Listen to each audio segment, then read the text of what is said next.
गेल्या 20 वर्षांपासून रखडलेला एखादा प्रकल्प केवळ 2 तासामध्ये मार्गी लागला असं तुम्हाला कोणी सांगितलं तर खरंच तुमचा विश्वास बसेल का?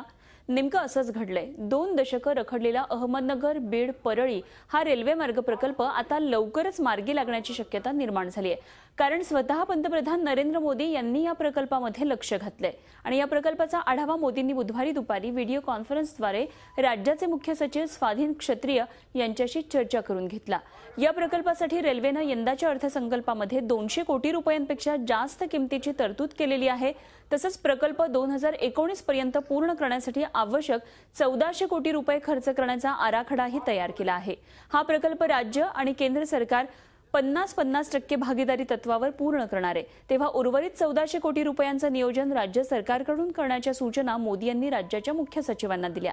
थेट पंतप्रधानांनी लक्ष घातल्यामुळे अवघ्या 2 तासात या प्रकल्पाची फाईल मंत्रालयाच्या संबंधित विभागांमधून फिरली आणि यामुळे तर लवकरच मंत्रिमंडळ बैठकीत या प्रकल्पाच्या उर्वरित खर्चाला मान्यता मिळाली तर आश्चर्य वाटायला नको। तेव्हा 260 किलोमीटर लांबीच्या आणि सुमारे 2800 कोटी रुपयांच्या या नगर बीड परळी प्रकल्पाच्या कामानं वेग घेईल अशी आशा करूया।